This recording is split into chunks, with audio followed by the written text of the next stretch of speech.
welcome again. I hope you've enjoyed some of the video footage of our expeditions, which includes some footage from our latest exploits in a place called Wildestan. And if Wildestan isn't familiar, I'll tell you a little bit more about it in a second. We've been running expeditions to taking young people to wild and remote destinations for the best part of 100 years to help them develop confidence and the resilience they need to progress to successful and productive adult lives. We now focus our work on ensuring that our programs reach young people who are least likely to otherwise have access to these kinds of rewarding experiences. And that includes young people who are in care, those from Black and minority ethnic communities, the economically disadvantaged, those excluded from school, and those growing up with mental and physical impairment.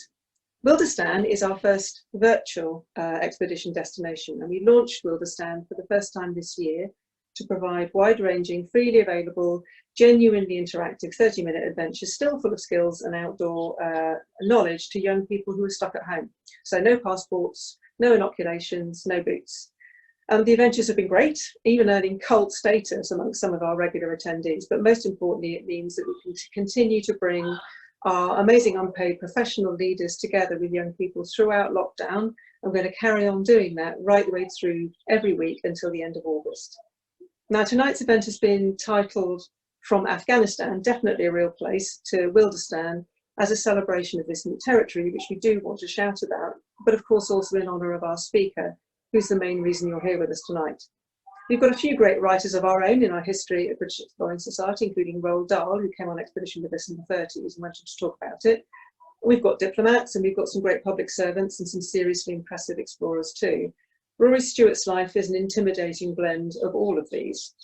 And at this point, there's a tendency to skip over the rest of a well-known speaker's biography, claiming no need to introduce. But actually, the CV of the prodigious and mercurial Rory Stewart, OBE, does actually merit some time. He's a fellow of both the Royal Society of Literature and the Royal Geographical Society, which is our normal home in other circumstances. And if you haven't already, I really do urge you to seek out his award-winning book, The Places in Between, which I believe is the focus of his talk tonight. But do look out the marches as well, in which he reflects while he walked on ideas of nationhood, but also riffs brilliantly on his relationship with his father. And another great book, Occupational Hazards, about his time governing in Iraq at the delicate age of 30. And if you've ever suffered frustration dealing with bureaucracy, decision-making nightmares, complex politics or funding issues, you should definitely read this as a form of serious workplace therapy. Rory is definitely what you would describe as a very serious walker, but he's also an ex-Conservative politician who confuses a lot of Labour voters, an independent mayoral candidate who brought his fantastic enthusiasm for exploration and his willingness to sleep on floors with and into his mayoral campaign. And he's better placed than most to understand the benefits of access to rewarding experiences outdoors, including to disadvantaged and excluded young people, both through what he observed and learned while walking and through his diplomatic and ministerial roles. Rory's life could never be described as dull, and I sense that whatever Rory does, it's going to be interesting, well-informed, thoughtful, and very independently minded. This is a man who likes a challenge, possibly can't thrive without one, which is something you might want to ask him about yourselves. So, Harvard lecturer, accomplished debater, Special Forces Club member Rory has generously agreed to join us to help us celebrate our first season of virtual expeditions by sharing with you all some of his own notable adventures, walking hundreds of miles across the remotest regions of Afghanistan, literally just as the Taliban left, as you do. So after Rory has spoken, we'll take some of your questions. Now over to Rory. Hello, everybody. Thank you very, very, very much indeed for having me. And I hope you can all hear me clearly. I'm going to do my best here. I'm going to talk a little bit about walking across Afghanistan for, I guess, 15, 20 minutes. I hope as we move towards the end, we can come back to the amazing work that the British Exploring Society does and talk more generally about exploring. But to frame what you're about to see, these are some photographs I took in the winter of 2001-2002 when I was walking from Herat to Kabul.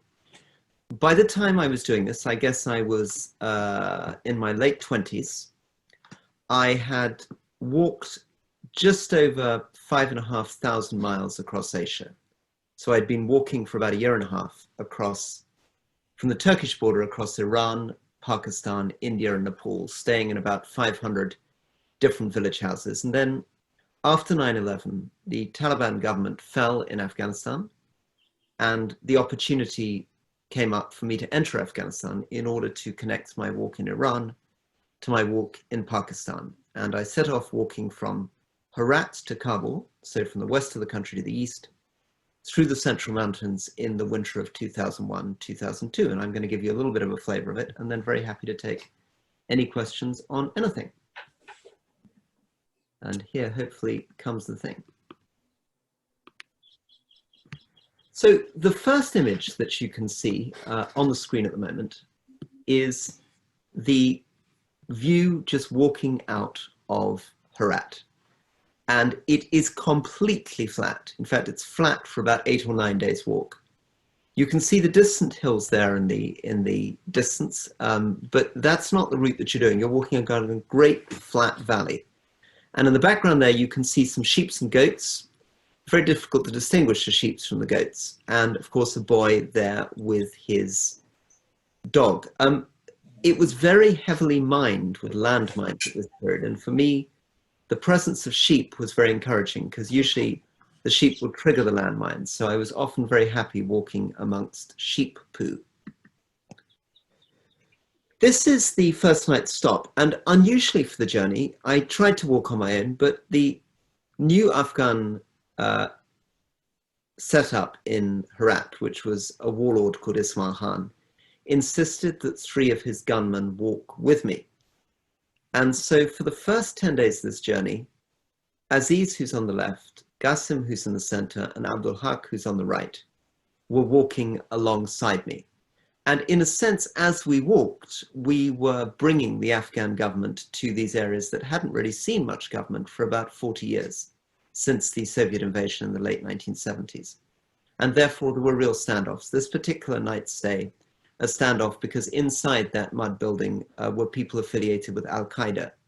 And of course, we were in the middle of the US-led invasion, and there was a very difficult and slightly dangerous standoff at that door. Here we are, continuing on into the desert, and the snow is beginning to fall. And that's where the beauty of Afghanistan really begins to come out. For those of you who've been to Afghanistan or have an opportunity to travel there, partly because it's very dry, you have these incredibly beautiful dark blue skies set against a very, very bright white snow. It was here that I began to understand a little bit about what was happening to the economy, because walking towards me are, of course, those donkeys, and on the back of those donkeys is opium poppy. The donkeys have their noses cut open so that they can cross high passes at altitude. And they're carrying about 40 kilos of opium poppy each. Afghanistan at the time was producing about 92% of the world's heroin. This is another glimpse of Afghanistan. This is Abdul Haq, who's walking with me. He was pretty deaf because he was firing that gun all the time without any kind of ear protection. He joined the jihad against the Soviet Union when I guess he was 11 or 12, initially acting as a cook boy for a small guerrilla group, and then had got that gun, I think, when he was 15 or 16, and it was his very favorite possession. He cuddled it at night. He used it as a sort of pole vaulting stick to dance with when we walked during the day. He shot at any passing bird. There weren't many birds left in the sky. And he used it to threaten small children. It was a sort of strange insight into somebody who really had seen very little except war since he was 12 years old. And this is the beginning of the introduction to the amazing civilization of Afghanistan. This was a dome built more than 800 years ago of mud brick, standing in the center of Afghanistan, and buried underneath it, a Muslim missionary, a walking dervish, who took Islam to India, converted India. It's been hit by a Russian tank shell, and a lot of it has fallen off, and it's built by a very mysterious dynasty that archaeologists still don't know much about, called the Ghurid dynasty, who ruled central Afghanistan out of the mountains in the late 1100s, early 1200s. In this photograph, I'm looking a little bit frightened. That's me sitting in the center with the slightly dodgy moustache, between the man with the beard and the man with the bigger moustache. I'm looking slightly frightened because the man sitting immediately on my left, as you look at the photograph, has just tried to shoot me. I was walking through the desert, he began shooting, I ran, I took refuge in this house, and then he turned up with all his gunmen with him and wanted to have his photograph taken with me. I was too frightened on that occasion to ask him why he was trying to shoot me, but I met him again 18 months later, and he explained that his cousin, Nadir Shah, who's sitting immediately to his left as you look at the picture, had bet him that he couldn't hit me. This is Dr. Habibullah Sharwal. He's called a doctor because he once did a 3-week veterinary course in Herat. And he very sweetly, because at this stage, the gunman that had been assigned to me by Ismail Khan, who was running Herat, had left. They'd got fed up with the walking, so I was alone. But Habibullah Sharwal saw me walking alone, asked me where I was going, and when I told him that I was going about 20 miles that day, said, "Oh, give me a second, I'll just change my shoes and I'll come with you." And he popped out again, having picked up his gun, said goodbye to his wife, and set off on what for him was a 40-mile round trip, just to see me safely to the next village. Chatting all the time about any number of things, including the risk of wolves in the hill. A young boy had just been attacked by a wolf, and he was carrying this weapon not so much because he was worried about humans, but because he was worried about the wolves. We got to this village, Dahane-Razak, that evening. And in Dahane-Razak, I came across this small boy called Sheikh. Sheikh had memorized the entire Quran from one end to the other and could recite it. As you can see, he's probably 10 or 11 years old. And the next morning, I went out on the roof of one of the houses. These houses are built in terraces. And I saw this dog with no ears, no tail, and no teeth. And I went over to stroke him, and Sheikh, the little boy, said, "Don't touch the dog, it's forbidden in the Quran." And I said, "Where's it forbidden?" And he said, "I don't know." And I said, "But I thought you'd memorized the whole Quran." He said, "Yes, I'd memorized it, but I've memorized it in Arabic, and I don't speak Arabic." This dog, very, very kindly, the villagers let come with me. He was a very old dog called Babur. I called him Babur. And from then onwards, although I was the only human walking, I was walking alone, I wasn't alone because I had Babur with me. This is Babur standing in the snow. You can see a bit of the size of him there. This is a photograph a few days later, staying in a village called Kamenj. Snow beginning to get a bit deeper. The man standing in the center of the photograph, holding my walking stick in his hand, is a man who, again, gave me a really interesting insight into what we mean when we talk about government in Afghanistan. His name is Commandant Walem Haji Mohsen Khan Kamenji, which sounds like a lot of names, but isn't. It means commander of the Jamiat militia, pilgrim to Mecca, hereditary chief of the Taimani Aimak, and landlord of Kamenj. And I was very interested in his life in government. There had been any number of different governments in Afghanistan since the early 1970s, and he was the local landlord. So I asked him to tell me a little bit about his history, and he explained that he'd become an official first under the King of Afghanistan in 1972, that when the king was toppled in a coup d'etat by his cousin Daud Khan, he became an official under the new nationalist government of Daud Khan. When Daud Khan was toppled and assassinated on the sofa of the presidential palace in 1978 by a communist revolution, he became an official under the new communist pro-Moscow government of Nur Muhammad Taraki. When Nur Muhammad Taraki was assassinated on the same sofa of the presidential palace in 1979, he became an official under the pro-Cuban government of Hafizur Rahman. When Hafizur Rahman was assassinated by the Russian Spetsnaz stormtroopers just after Christmas 1979, he became an official under the Soviet occupation of Babrak Kemal. When Babrak Kemal was toppled in the coup d'etat in 1986, he became a leader in the CIA-backed resistance to the Soviet Union. In 1994, he became a Taliban commander. When I was staying with him, he was in hiding because he just tried to assassinate the governor of Herat, Ismail Khan. But you'll be delighted to hear he's back in power again today as the Director of Children's Services. I can't believe it. This is a photograph of Babur, just a slightly gratuitous picture of him eating snow. It's quite thirsty. We're coming over a high pass. The man there with his horse. But this is the real drama of it. Going through this very narrow valley in the center of Afghanistan, came across this tower. And to give you a sense of the scale of the tower, that is a horse at the bottom of it. This tower was, of course, known to local people for 800 years, but it was first found by foreigners, first seen by foreigners on foot in the 1950s, the most incredible discovery, because written in turquoise blue tiles around the neck of the tower is Sultan Ghiyasuddin Ghori Ibn Sam, King of Kings, and nothing else remains. When these foreigners first saw it, archaeologists first found it, they thought maybe this was built all alone in the center of Afghanistan. There was not meant to be anything else around it, that it was meant to represent the arrival of Islam at this very lonely spot. I climbed up to the top of the tower and then fell down inside it and managed to catch myself. I thought for some terrible moment the tower was shaking, and I wasn't only going to die, but I was going to take down one of the great monuments of Islamic civilization on my way. But I was very surprised when I looked from the top of the tower and I saw people around it. Very surprised, because it's a very barren valley, very barren, which is why the goat is traveling the saddlebag of the cow. It hasn't had enough to eat. And very surprised that there were people there. And I discovered that the reason there were people there is that they were digging into the hillside very, very hard.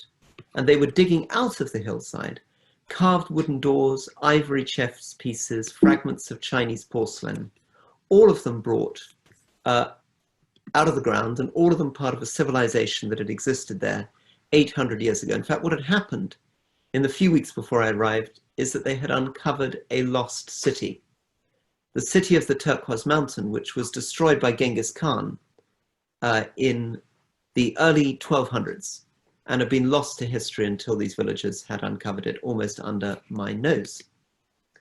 So just a gratuitous picture of my dog posing. These are the Hazara people of central Afghanistan. You can see that they look quite different ethnically to other Afghans. You can see there are women in the room. You can see from the top left there, and one of the great delights of travelers, I'm sure many of you feel, is slowly learning small details. So that picture up on the top left there is a picture of Imam Ali, which shows that they're Shia. Here you can see the depth of the snow. I was walking through snow that there's the path there, that I've stepped off the path to take the photograph, but the snow is probably 3-4 feet deep. And this is climbing up into the mountains. I got a bit lost up in these mountains. It's pretty bleak. I mean, it's difficult to get a sense of the scale, but probably took me 2.5 hours to get up to the top of that hill. And I wasn't very confident where I was going. Then I got eventually over the top of the hill to this village, and this wonderful man called Asad on the right there insisted on coming with me out into the middle of the wilderness, guiding me in snow which by then was up to his waist, lifting his feet like a sumo wrestler. Eventually, and we couldn't see more than about 5 feet in front of us, eventually it cleared enough for me to take this photograph, and he pointed me down the other side of the valley. So my footsteps crossing a frozen lake with my dog. And this is the beginnings of signs of Taliban brutality. This is a house which has been burnt by the Taliban. The Taliban had gone through this area, destroying village after village. This was about 160 shops in a small bazaar called Shaidan. Every single one of them a blackened shell, all the roof beams gone, totally empty and deserted, all the inhabitants in a refugee camp on the Iranian border. But music beginning to come back. This boy's built a little guitar out of a plastic water bottle, as you can see. Signs, a Russian tank there, abandoned on the side of the road, a very classic sign. Coming into Bamiyan, seeing the great Buddhas, which had just been blown up by the Taliban. And they'd stamped their feet all over the ceiling to desecrate the site. And I think that's pretty much a good sample of what I saw. And I think I'm going to stop there with an image of this Tajik garrison that I stayed with almost on the last night and hand back to you. I'll come back onto the screen and be delighted to talk about anything you'd like to talk about, or indeed I'm sure other people would like to talk to. Thank you. Rory, thank you. We've started to have questions come in already, Rory, but I think that the first and most obvious, especially given some of those photographs, is there will be definitely some kit junkies in the audience, outdoor kit junkies. I don't know whether you are one yourself, and I know in some of the books I've read, you do admit to leaving a few items behind you on your walks. But would you have any advice to any other serious walkers about essential items for your rucksack that you'd never want to leave behind? There's a sort of hint in your photographs that maybe you might consider a dog to be the perfect kit item, but would you have any advice for other walkers about essential items to take? I mean, I was very, very lucky, which is just before I set off on the 6,000-mile walk, I got in touch on a whim with this amazing man called Nicholas Crane. And he very generously, having never heard of me, knowing nothing about me, invited this 29-year-old round to his house and said, bring your pack with you.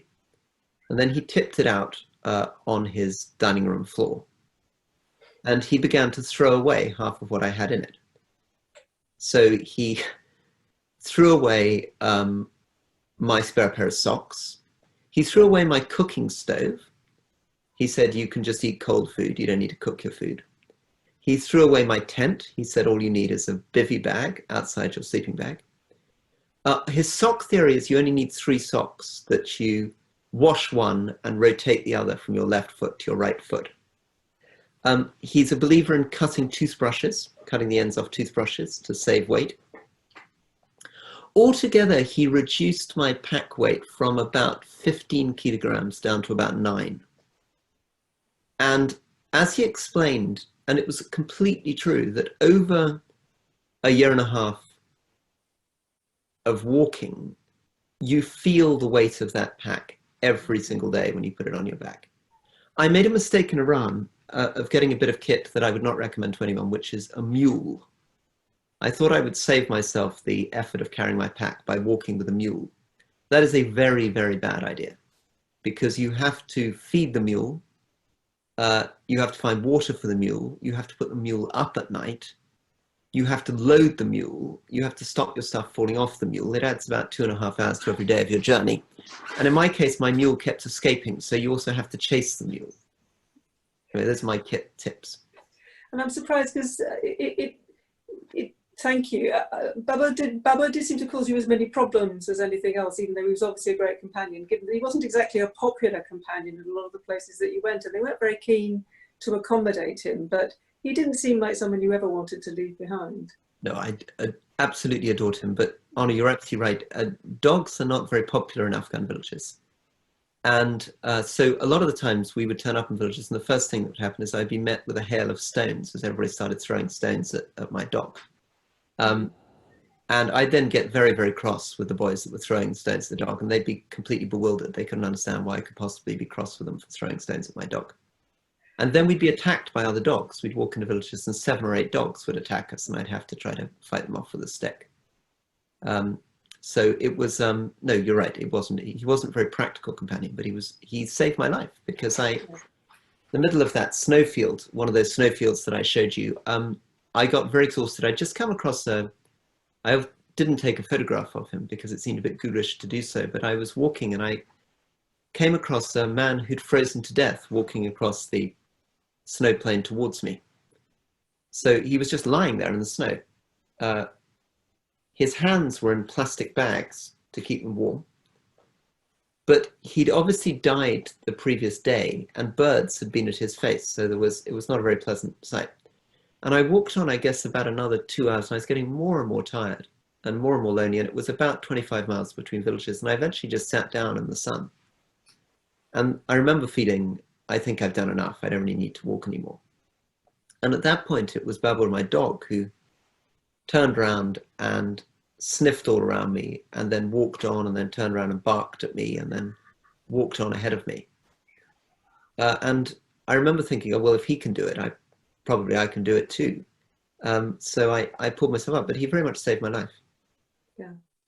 And there have been several questions coming in, and you talk very eloquently about walking being variously a consolation, a miracle, and a form of dancing, but are elliptical about the purpose of this particular walk. And several people are asking why. Can you explain why you did this walk? No, I can't. That's helpful. Very bad at explaining why. I mean, it's just very difficult to explain because I just love it so much. I mean, I almost nothing I've done in my life has ever given me as much deep delight and pleasure as walking on foot across Asia. I mean, it's a very, very difficult thing. I mean, I am completely obsessed with being out in the open. I would happily spend every waking minute in the fresh air. I find it very difficult being in buildings. I love daylight. I love moving. I love adventure. I mean, I guess walking across Afghanistan in the middle of the winter, just after the Taliban government had fallen, I was certainly the first foreigner to walk the length of Afghanistan in 40 years, maybe much, much longer. I absolutely adored it. I couldn't imagine anything more exciting or extraordinary. So it's almost beyond reason, a kind of visceral pleasure as well as an intellectual one. Yes, I mean, I suppose, I mean, the cliche, I'm not a climber, but you usually hear the same from climbers who find it quite difficult to explain why they climb mountains. And how easy do you think it might be, which has been asked, for a woman to attempt the kind of journey solo that you undertook? I think it's very difficult to know. I think it might be doable. I mean, Afghans are very, very polite, very hospitable to guests. I mean, the problem at the moment is, and it was the problem then, is that you can get kidnapped, whether you're a man or a woman, by a terrorist group. And that's not a great thing to happen. But I don't think that's particularly gender specific. Okay. So you think it's perfectly doable? I think it's doable, yes. I mean, there might be an added element of risk for a woman. I mean, my wife, Shoshana, lived in Afghanistan for 7 years. I had a French friend who she walked part of my journey, admittedly with a couple of other people, but didn't, and she did it 5 years later, but didn't find it too difficult.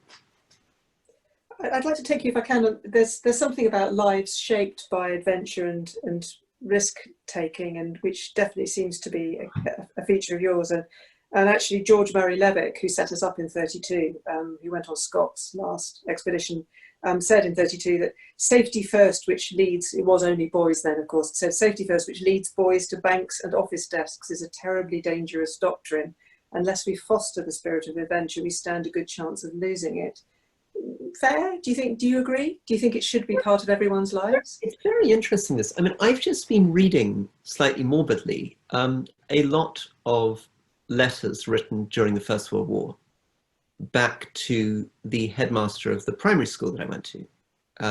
And he was a man who was born in, I guess, 1860, and was a great believer with his boys, because again, it was a boys' school, of insisting on adventure. And the legacy continued, so that when I turned up in the school at Oxford when I was 8, we were still allowed to go unsupervised sculling on the river. We had an amazing thing where on a cold day, water would be thrown across the playground to make a sheet of ice, and we could run along that. And every time, I think there were always 3 or 4 broken arms, always. But I went back to the school to give a speech this year, and of course discovered, not very surprisingly, that although this tradition of this ice slide had continued for 110 years, yeah, somebody has stopped it. And also, you're no longer allowed to cycle unaccompanied into Oxford, and you're not allowed to go out on the river on your own, and you can't. I don't know. I mean, I don't know what has. There's something very interesting that we were able to do it from, as it were, 1880 to 1990, but that somehow today people feel that we can't. Of course, given your background, should you choose to, you might be able to have an impact on that. I mean, if education at some point were part of your portfolio, given how many other things that you've done, do you think, I mean, how important a place would learning about risk and the value of independence and those kind of experiences, you know, how important a place would you give those in the education of the nation if you were given the chance to? Oh, I think it's hugely important. And I also think, come to think of it, and this is where you guys are, I think, real leaders and a real inspiration, is that that doesn't have to happen in a reckless or irresponsible way.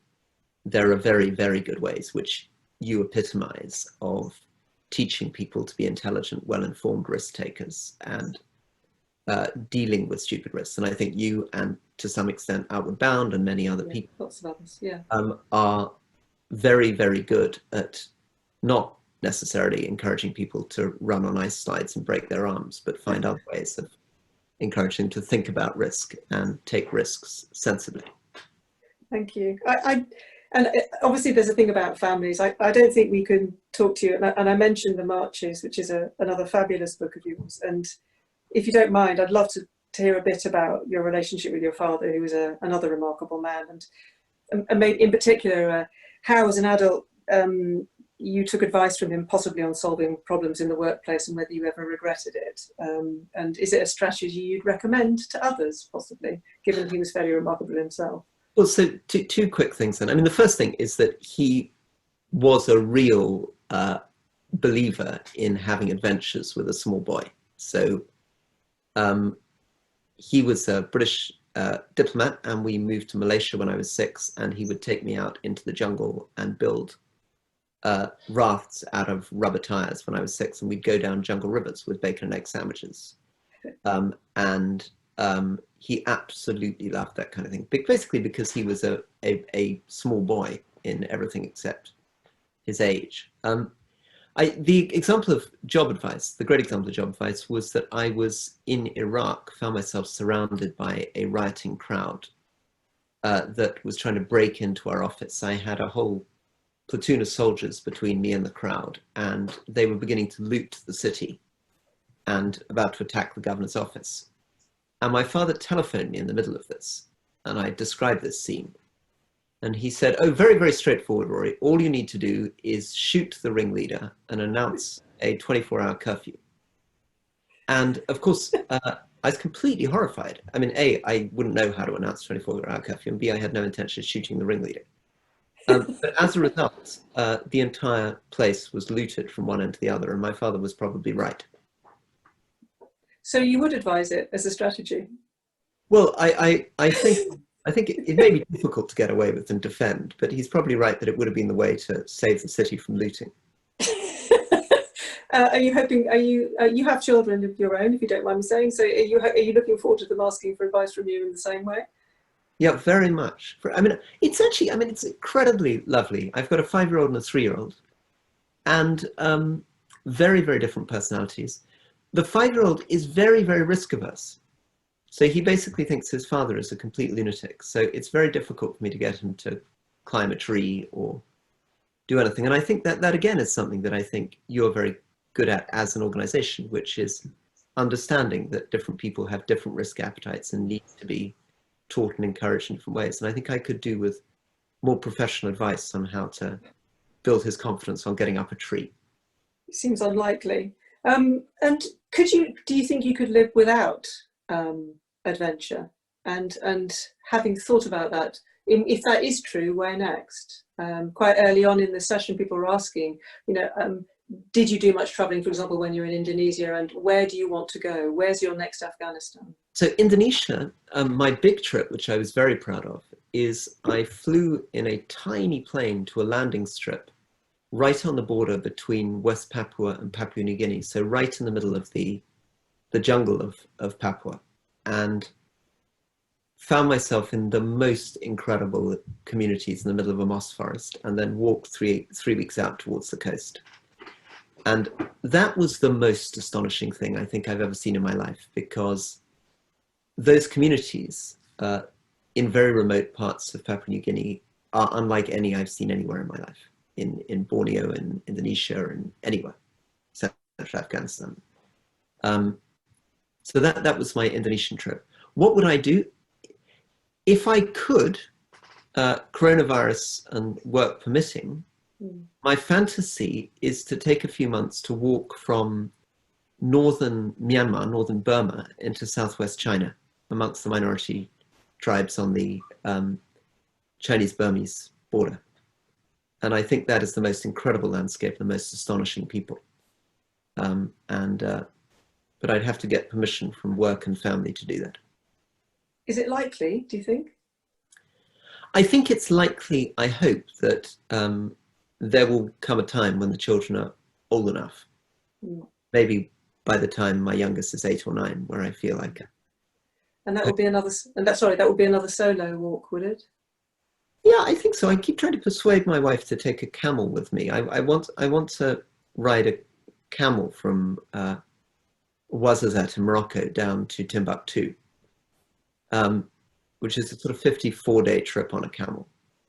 Okay. She's an amazing traveler, but I'm not sure she likes the idea of the camels as much as I'm trying to sell. So it may have to be a solo trip. We'll see. I think she's up for it.